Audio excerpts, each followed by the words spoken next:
Ndagira ngo muri kano kanya twihuse cyane munyemere tugaruke kuri aya magambo akomeye cyane. Ni amagambo yatangajwe na Martin Fayulu, umunyapolitike uyoboye abanyapolitike batavuga rumwe n'ubutegetsi bwa Repubulika ya Demokarasi ya Kongo. Ariko kandi ni amagambo akomeye cyane agaruka ku masezerano ya Washington, aho yavuze ko rwose ngo Washington Accords itari n'igisubizo na gitoya ku bibazo byugarije Repubulika ya Demokarasi ya Kongo. Uyu munyapolitike ushobora kuzaba kasamutwe gakomeye cyane ku gihugu cy'u Rwanda mu gihe yaba agiye ku butegetsi, yongeye gushimangira neza cyane ko rwose ngo igihugu cy'u Rwanda gikora imisoro myinshi cyane ngo yo mu mamiliyari 20 n'ubundi gaturutse muri Kivu y'Amajyepfo mu burasirazuba bwa Repubulika ya Demokarasi ya Kongo. Ntabwo rwose wamenya ngo yashingiye ku ki ahamya ibyo bintu, ariko kandi nta nubwo yigeze rwose abe igisubizo ku banyekongo bari biteze cyo guhagarika n'ubundi muri rusange intambara ndetse no gusubirana ibice bitandukanye byo mu burasirazuba bwa Repubulika ya Demokarasi ya Kongo. Yagaragaje neza cyane ko rwose igihugu cy'u Rwanda cyahomye amaso Repubulika ya Demokarasi ya Kongo, ashimangira neza ko rwose nta kintu na kimwe bimaze kuri Repubulika ya Demokarasi ya Kongo, kandi ko rwose byose ngo biri mu nyungu z'igihugu cy'u Rwanda ngo gikomeza kugenda gikura imisoro myinshi cyane ku butaka bwa Repubulika ya Demokarasi ya Kongo. Imisoro nyine yinjira Kigali n'ubundi muri rusange nk'uko yakomeje kugenda abisobanura.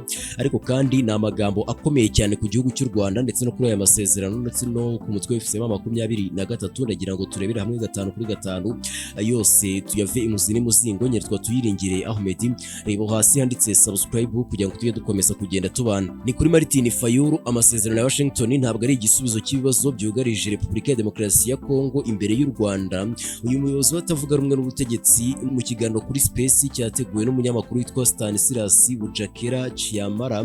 kuri X yasenye imvugo ya guverinoma ivuga ko rwose aya masezerano ari ingabo ya diplomasi. Martin Fayulu mu magambo ye yuje gutuza kwinshi cyane ndetse n'uburakari, yagize ati Goma imaze igihe kingana iki ifashwe, Bukavu imaze igihe kingana iki ifashwe. Ibi nibyo yakomeje kugenda yibaza, ahakana ko rwose ayo masezerano yacecekesheje imbunda cyangwa se akagarura ubusugire bwa Kongo mu turere twigaruriwe, kandi ko rwose byose byakomeje kugenda bikaza uburego ku rwego rukomeye cyane nyuma y'amasezerano ya Washington. Uyu munyapolitike ushobora nawe kuzabera akasamutwe u Rwanda mu gihe yajya ku butegetsi, asobanura ko abaturage ba Goma ndetse na Bukavu afata nk'abacakara b'igihugu cy'u Rwanda ngo bakubitwa kandi bagatotezwa mu gihe Kigali ikusanya imisoro igera kuri miliyoni 30 z'amadolari buri kwezi muri Kivu y'Amajyepfo. Yashimangiye agira ati Kongo nta bushobozi nta n'ububasha ifite kuri ubwo butaka, ku butaka bwacu nta bubasha dufite na bukeya. Yamaganye imvugo y'uko amasezerano ya Washington nibura yagabanyije umuvuduko wa FCM 23, agaragaza neza cyane ko rwose ngo ibyo biri muri politiki y'igihugu cy'u Rwanda,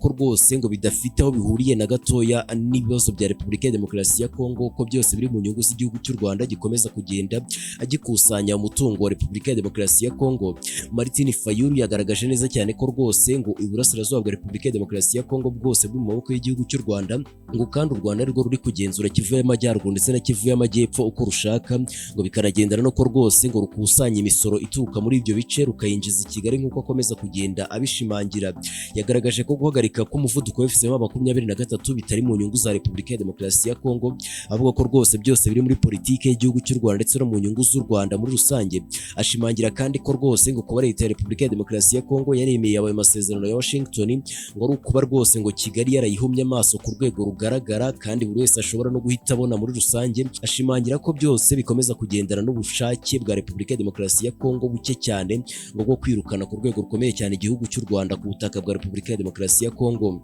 Umuyobozi w'Uroramuka ariko yashatse kugaragaza aho ahagaze, atandukanya mu buryo bweruye ubufatanye mu by'ubukungu bagiranye na Leta Zunze Ubumwe za Amerika, avuga ashyigikiye mu gihe yakubahiriza amategeko ya Kongo ndetse na Amerika ndetse n'amasezerano Kongo yagiranye n'igihugu cy'u Rwanda. Yagaragaje neza cyane ko rwose ngo amasezerano hagati ya Leta Zunze Ubumwe za Amerika ndetse na Repubulika ya Demokarasi ya Kongo ngo yafite akamaro wenda runaka mu bigendanye n'inyungu za Repubulika ya Demokarasi ya Kongo, cyane cyane mu masezerano cyangwa se mu byo Leta Zunze Ubumwe za Amerika azifasha Repubulika ya Demokarasi ya Kongo, birimo no gutoza igisirikare cya Repubulika ya Demokarasi ya Kongo. Gusa cyongeye gushimangira neza cyane ko rwose igihugu cy'u Rwanda gikomeje gusahura umutungo kamere wa Repubulika ya Demokarasi ya Kongo ndetse no gukomeza ngo gusahura imisoro ngo y'iki gihugu muri rusange, cyane cyane ko rwose ngo uburasirazuba bwa Repubulika ya Demokarasi ya Kongo abona ari ubw'igihugu cy'u Rwanda. Kuri iyi ngingo ya nyuma kandi ngo aho ahagaze harasobanutse cyane. Icyemezo cy'akanama gashinzwe umutekano ka Loni ka 2773 kigomba gushyirwa mu bikorwa. Ingabo z'u Rwanda zigomba gusubira iwabo kandi AFC-M23 igomba kurekura ibice byose yafashe ku butaka bwa Kongo.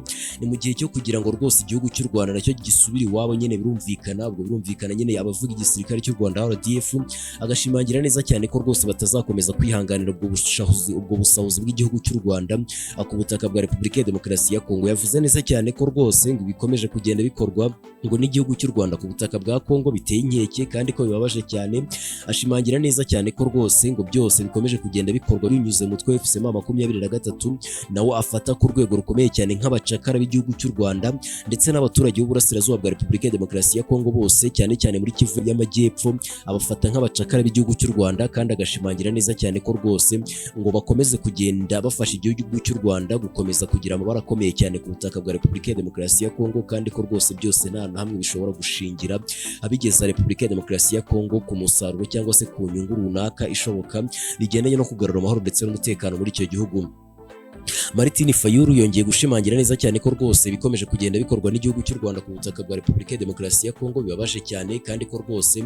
ngo igihugu cy'u Rwanda aricyo gikomeje kugenda giteza umutekano muke, mu gihe ngo rwose ngo bakomeje kugenda bavuga ko ngo amasezerano ya Washington ngo hari ikintu yagabanyije ku mirwano ndetse n'umuvuduko wa FCM23, ariko kandi agashimangira neza cyane ko rwose ngo kugabanuka k'umuvuduko wa FCM23 ngo bitari mu nyungu za Repubulika ya Demokarasi ya Kongo, ahubwo ko ari igihugu cy'u Rwanda gikomeza kugenda giteka imitwe yo kugira ngo gikomeze kugenda gisahura umutungo ku butaka bwa Repubulika ya Demokarasi ya Kongo.